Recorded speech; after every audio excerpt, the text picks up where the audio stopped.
Hello dear friends, and I welcome all of you to Maxima Career One. So today we are going to discuss about a new topic which is sequence of real number. Okay, after that we are मतलब कि हम series of real number पढ़ेंगे. Okay, sequence of real number I hope कि 7 या 8 lecture में मैं complete करवा दूँ, क्योंकि ये लेक्चर्स थोड़े मैं लंबे ले लूँगी ताकि ये टॉपिक जल्दी से कवर हो जाए. देन सीरीज़ के ऊपर कुछ लेक्चर्स जाएंगे 4-5, देन हम लिमिट पे प्रोसीड कर जाएंगे. बस हमारा लास्ट यूनिट तो real analysis almost cover up हो जाएगा. अभी तो फर्स्ट यूनिट मैंने कवर अप करवाया है, इसके बाद मैं second sequence and third I think series है, देन लिमिट, कंटिन्यूटी, डिफरेंशियबिलिटी, इतना ही मेरा रियल एनालिसिस का सिलेबस बनता है. ओके, तो चलिए sequence and series of real number पढ़ाते हैं आज.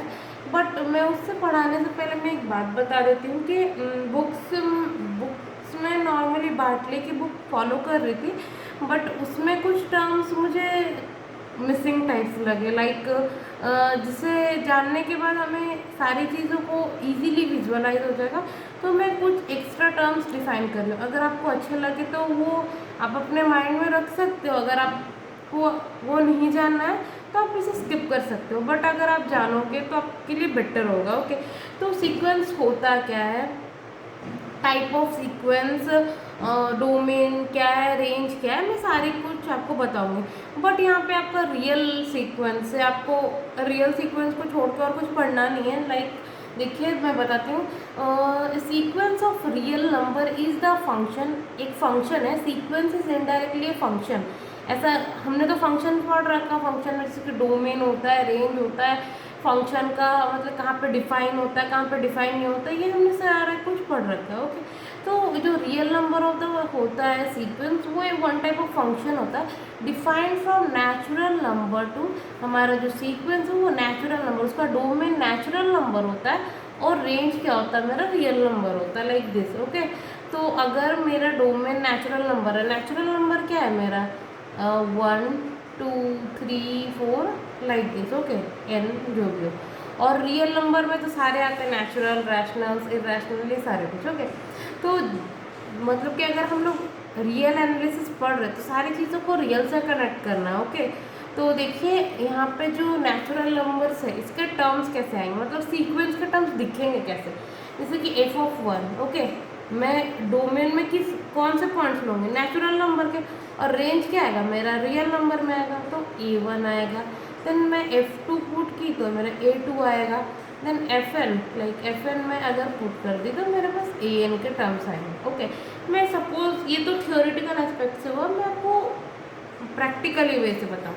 अच्छा, एक सीक्वेंस गिवन है n is equal to 1/n. तो इसका टर्म्स कैसे दिखेंगे आपको.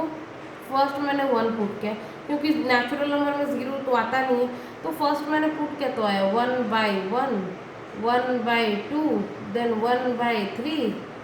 इस टाइप में क्या होगा मेरे नेचुरल नंबर्स के टर्म्स, मतलब ये रियल सीक्वेंस बने.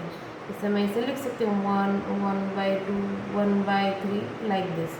और एक सीक्वेंस गिवन है आपको, suppose an is equal to n². Okay, तो इसके टर्म्स कैसे आएंगे, 1 का स्क्वायर, 2 का स्क्वायर, 3 का स्क्वायर लाइक दिस. तो ये हो जाएगा 1 4 9 ऐसे करके.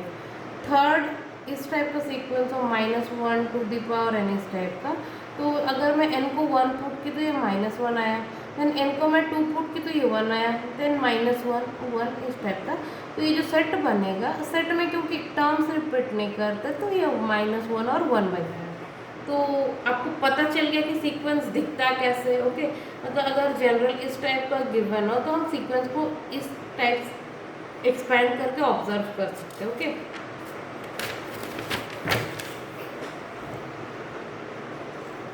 मैंने कुछ एग्जांपल्स के लिए स्पेस छोड़ रखा था, तो चलिए मैं कुछ अगर समझाऊंगी तो वहाँ पे बता दूंगा. Range of sequence. ओके, तो रेंज क्या होता है, जैसे कि हम लोग फंक्शन डिफाइन करते हैं कुछ भी एक सेट से दूसरे सेट पे, लाइक आर पे. तो डोमेन ये होता है डोमेन, और ये जो होता है ये रेंज होता है. ओके, तो मैं जो भी टर्म्स ली, ओके, जैसे कि मैंने फंक्शन में अभी 1/n आपको लिया था, तो वो कैसा रहा था 1, 1/2, 1/3 इस टाइप ये टर्म्स है. तो अगर फंक्शन का रेंज फाइंड करना हो तो कैसे फाइंड करें? ये जो टर्म्स आएंगे वो इनडायरेक्टली वो मेरा रेंज सेट ही बनेगा। देखिए जैसे कि a n collection of n, n मेरा नेचुरल नंबर है, तो A1 A2 A3 एन, ये क्या है मेरा रेंज बन गया। ओके, जैसे कि एक फंक्शन गिवन है A N is equal to जो एन स्क्वायर था, तो इसका रेंज क्या बनेगा 1 4 9, ये मेरा रेंज बन गया। -1 टू दी पावर एन का रेंज 1 और -1। ओके, तो रेंज में आई क्लियर हो गया। बाउंडेड सीक्वेंस, नाम से ही पता चल रहा है कि सीक्वेंस बाउंडेड का मतलब क्या, उसका वो जो सीक्वेंस है वो ऊपर और नीचे से बाउंडेड होगा कि कुछ टर्म्स है। ओके, ये sequence is called bounded if it range is bounded. मैं एक सीक्वेंस को बाउंडेड कब बोलूँगी, जब उसका रेंज सेट क्या होगा, वो बाउंडेड हो जाएगा, मतलब उसका अपर बाउंड और लोअर बाउंड मुझे मिल रहा होगा। जैसे कि एन है, इसमें कौन सा टर्म्स होता है 1 4 9, इस टाइप का अप टू इन्फिनिटी तक जाएगा ये, तो मैं इसे इस टाइप से लिख सकती हूँ।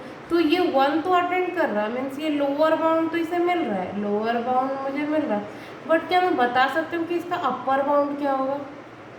आप खुद से सोचो, ये इन्फानाइट टर्म्स है, तो क्या मैं इसका अपर बाउंड फाइंड कर सकती हूँ? कभी नहीं। तो ये जो सीक्वेंस बनेगा वो बाउंडेड नहीं बनेगा। ओके, क्योंकि इसका अपर बाउंड ही नहीं मिला। एक फंक्शन या सीक्वेंस बाउंडेड कब होता है, जब उसका अपर बाउंड और लोअर बाउंड बोथ एग्जिस्ट कर जाए। ओके, तो यहाँ पे तो अपर बाउंड लोअर बाउंड तो एग्जिस्ट कर रहा है, बट अपर बाउंड एग्जिस्ट नहीं कर रहा। यहाँ पे आप देख लो, इसके टर्म्स आएंगे 1 1/2 1/3, लास्ट में मेरा एक टर्म आएगा 1 मतलब इन्फानाइट। अगर टर्म्स चल जाए तो ये 0 टाइप का बन जाएगा। ओके, तो इसका जो रेंज बनेगा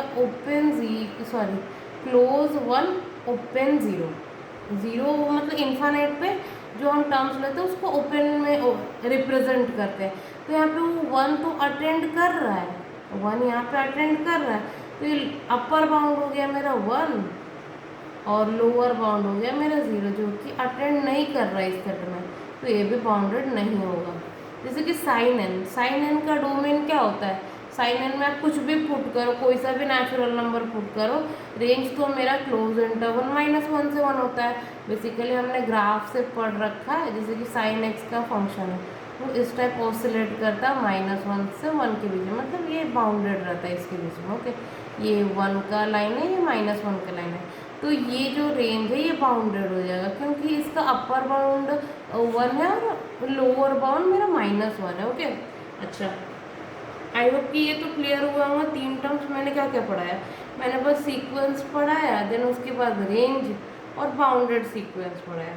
चलिए, लिमिट ऑफ अ सीक्वेंस, जैसे लिमिट ऑफ द फंक्शन हमने जब सेट पढ़ा था, तो सेट का हमने लिमिट पॉइंट फाइंड किया था। अब हम सीक्वेंस का लिमिट पॉइंट फाइंड करेंगे। जैसे सेट का लिमिट पॉइंट हमने फाइंड किया, वैसे ही क्या बोलते हैं, सीक्वेंस का। अब ये चीज़ ध्यान देना कि मैं लिमिट पॉइंट बोल रही हूँ, ना कि मैं लिमिट बोल रही हूँ। लिमिट पॉइंट और लिमिट में बहुत ज़्यादा डिफरेंस होता है, मैं आपको बताऊंगी कि दोनों में क्या डिफरेंस है। Okay, let alpha belongs to R is called limit point of N. मैं अल्फा को कब लिमिट पॉइंट ऑफ एन बोलूँगी? For all epsilon positive. आप कोई सा भी एप्सिलॉन पॉजिटिव ले लो, एन बिलोंग्स टू, अगर मेरा एन जो है वो इसके नेबरहुड में लाई कर जाए, ओके, और उसके नेबरहुड में इन्फानाइट टर्म्स आता रहे, तो मैं क्या बोलूँगी, वो जो सीक्वेंस है उसका लिमिट पॉइंट एग्जिस्ट कर रहा है। लाइक ये सेट मेरा 1 1/2 1/3 इस टाइप का सेट है। ओके, तो देखो इसे मैं अगर रियल लाइन पे रिप्रेजेंट कर रही हूँ 1, यहाँ पे 1 ले ली, यहाँ पे 1/2, लास्ट में ये 0, कुछ इस टाइप का बनेगा। यहाँ पे बहुत सारे टर्म्स आएंगे। जब मैं एन का नेबरहुड लूँ, सपोज कोई सा भी नेबरहुड उठा लो, क्योंकि फॉर ऑल एप्सिलॉन बोला है, छोटा से छोटा और बड़ा से बड़ा, तो कोई सा मैं सबसे छोटा वाला इंटरवल ले ली, और देखिए कि एन जो है, एन वो इसके इन्फानाइट टर्म्स कंटेन कर रहा, मीन सीक्वेंस का अगर वो इन्फानाइट टर्म्स कंटेन कर रहा हो, इन्फानाइट मीन्स 1 2 नहीं, फाइनाइट। कुछ फाइनाइट मीन्स पता है, जैसे कि नेचुरल नंबर का कोई सा भी सबसेट हो उसे हम फाइनाइट कहते हैं, और अगर इनफाइनाइट बोला मतलब नेचुरल नंबर से ज़्यादा टर्म्स कंटेन कर रहे हो, इनफाइनाइट टर्म्स कंटेन कर रहे हो तो उसे हम बोलते हैं कि वो उसका limit point of the sequence. Limit point of the sequence मेरा क्या हो गया, ज़ीरो हो गया। मतलब सीक्वेंस का क्या लिमिट पॉइंट बना, ज़ीरो बन गया। ओके, ये लिमिट नहीं है, ये लिमिट पॉइंट है। ओके, देखिए कि एग्जाम्पल जैसे कि -1⁴ तो टर्म्स कैसे आ रहे हो, -1 1 -1 1 इस टाइप के अल्टरनेट में आ रहे। ओके, तो बताओ कि इसका लिमिट पॉइंट क्या बनेगा। तो मैं इसे रियल लाइन पर रिप्रेजेंट कर देती हूँ। ये हो गया -1, ये हो गया 1। इससे तो एक्स्ट्रा टर्म्स आएंगे ही नहीं, कुछ भी ले लो टर्म्स यही रिपीट करेंगे। तो इसका मैं नेबरहुड ले ली, तो नेबरहुड जब मैं ली तो देखो ये टर्म्स इन्फानाइट टाइम्स रिपीट कर रहा ना, -1 -1 -1। तो an belongs to -1 minus epsilon -1 plus epsilon. Infinite terms आ रहे हैं सीक्वेंस के। ओके, इन्फानाइट टर्म्स आ रहे सीक्वेंस के। तो एक तो मेरा लिमिट पॉइंट क्या बना, -1। और सिमिलरली अगर मैं 1 के केस में ले लूँ, n belongs to 1 minus epsilon 1 plus epsilon for infinite terms of the, तो लिमिट पॉइंट मेरा -1 और 1 बन गया। ये एक सेट है। अच्छा, सीक्वेंस अगर मेरा साइन n हो, साइन n का रेंज क्या है, -1 और 1।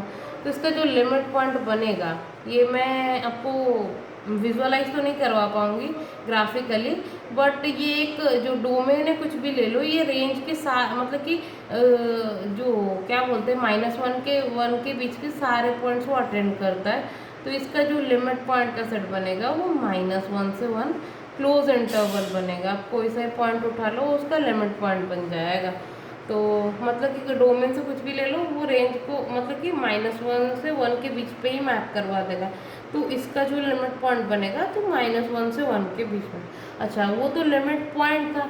अब हम पढ़ेंगे limit of the sequence. Limit किसे कहते हैं, तो let an be sequence of real number. एक an है जो कि सीक्वेंस ऑफ रियल नंबर है, क्योंकि हम सारी चीज़ों को रियल से कनेक्ट कर रहे हैं। हमारा रियल सीक्वेंस के ऊपर बोला है, तो an मैंने एक रियल सीक्वेंस लिया और l बिलोंग्स टू r, एक मैं नंबर ली कोई सा भी l जो कि रियल नंबर है। ओके, रियल नंबर तो आपको पता है कोई सा भी आप ले सकते हो। इस कॉल्ड लिमिट ऑफ an। मैं उसे an का लिमिट कब बोलूँगी, कुछ तो कंडीशंस होनी चाहिए ना। आप जैसे कि आप इंडियन हो तो आपको प्रूव करने के लिए आपको आधार कार्ड शो करना पड़ता है ना। तो लिमिट भी मतलब कि सीक्वेंस की भी लिमिट है, उसके लिए हमें कुछ प्रूफ करना पड़ेगा।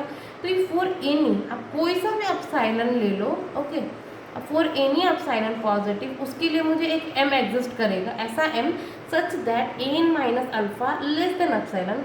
an माइनस अल्फा जो an है और अल्फा का डिस्टेंस जो अल्फा यहाँ पे, उसका डिस्टेंस एप्सिलॉन से भी छोटा हो जाए। कब, जब n मेरा m से ग्रेटर हो। इसको मैं आपको एक एग्जांपल से बताती हूँ ताकि विजुअलाइज आप कर पाओ, और मैं उसे डिनोट करती हूँ। जैसे कि मैं बोली कि an मेरा l पे कन्वर्ज कर रहा है, तो मैं लिखूंगी कि limit n is tending to infinity an converging to l। एक सीक्वेंस मैंने लिया an is equal to √n plus 1 minus √n। तो इसे मैं रैशनलाइज कर सकती हूँ। तो मैंने ऊपर सेम टर्म मतलब प्लस के टर्म्स में मल्टीप्लाई किया और नीचे भी। तो देखो a plus B into A minus B का फॉर्मूला क्या था, a square minus B square. तो n इसका स्क्वायर में कर दी तो मेरा n प्लस 1, और इसका स्क्वायर कर दी तो -n। तो ये तो मेरे कैंसिल हो गए, तो 1/√ओवर of n plus 1 minus √n। Okay, तो मुझे इसे लेस देन एप्सिलॉन शो करना। तो देखो, अच्छा मैं अगर √n प्लस 1 ये अप्रोक्सीमेटली √n क्या है, मैं इसे बोल सकती हूँ ना। तो मैं इसे लिख सकती हूँ कि √n प्लस, एक मिनट, यहाँ पे प्लस सिंबल है, यहाँ पे प्लस √n, तो यहाँ पे हो गया 2√n। तो 2√n which is less than epsilon. तो मुझे ऐसा n दिखाओ जिसके मतलब ऐसा n मिलेगा जिसके लिए ये नेबरहुड में आ जाए। तो मुझे n को m से बड़ा लेना पड़ेगा, तो मुझे n फाइंड करना पड़ेगा। तो n मैं क्या करूँगी, which is less than epsilon. तो मैंने यहाँ से n की वैल्यू फाइंड की, तो मैं यहाँ लिख सकती हूँ। देखो आप, मैं ये कैसे है मैं बता देती हूँ। मैं अगर इसे लिख दूँ 1/√n इज लेस देन, मैं इधर 2 को मल्टीप्लाई कर दे तो 2 एप्सिलॉन हो गया। अच्छा, तो √n is less than greater than less than, यहाँ पे हो गया 1/2 एप्सिलॉन। ओके, तो अगर मैं n को एक मिनट, अगर यहाँ पे 1 हुआ तो ये ग्रेटर हो जाएगा, तो ग्रेटर देन 1/4 एप्सिलॉन स्क्वायर, क्योंकि रूट है, मैं बोथ साइड अगर स्क्वायर कर दूँ तो ये हो जाएगा। तो जब n मेरा 1/4 एप्सिलॉन स्क्वायर से बड़ा होगा तो मेरा ये सीक्वेंस क्या है वो 0 पे कन्वर्ज कर जाएगा। यहाँ पे ये जो सीक्वेंस है वो 0 पे कन्वर्ज कर जाएगा। और एक थ्योरम देखो आप, यूनिकनेस ऑफ लिमिट, मतलब कि जो लिमिट होता है एक सीक्वेंस का, दो लिमिट पॉइंट हो सकता है, बट कभी भी लिमिट जो होता है वो सिंगल ही होता है। जैसे लिमिट पॉइंट एक सेट था -1 टू द पावर n, तो यहाँ पे -1 और 1 मेरे लिमिट पॉइंट बन रहे थे, बट ये सीक्वेंस का लिमिट एग्जिस्ट नहीं करेगा। ये हुआ लिमिट पॉइंट, और इसका जो लिमिट है, limit does not exist. Okay, D A नहीं मतलब डज नॉट एग्जिस्ट। ओके, अगर मतलब कि मेरा लिमिट कब एग्जिस्ट करता है, जब मेरा जो लिमिट है वो यूनिक हो। जैसे कि मैं सीक्वेंस 1/n का लिमिट पॉइंट फाइंड की थी, वो सिंगलटन 0 था। अगर ये सिंगलटन 0 है तभी मेरा ये लिमिट बन जाएगा। अगर लिमिट पॉइंट यूनिक हो, मतलब जो हमारा जो लिमिट पॉइंट का सेट मिल रहा है अगर वो यूनिक हो तब वो लिमिट बनता है। अगर उसके 3-4 लिमिट पॉइंट है, फाइनाइट लिमिट पॉइंट है, अनकाउंटेबल लिमिट पॉइंट है, उस केस में हमें लिमिट नहीं मिलेगा। मीन्स क्या बोलते हैं, वो लिमिट नहीं होगा सीक्वेंस का।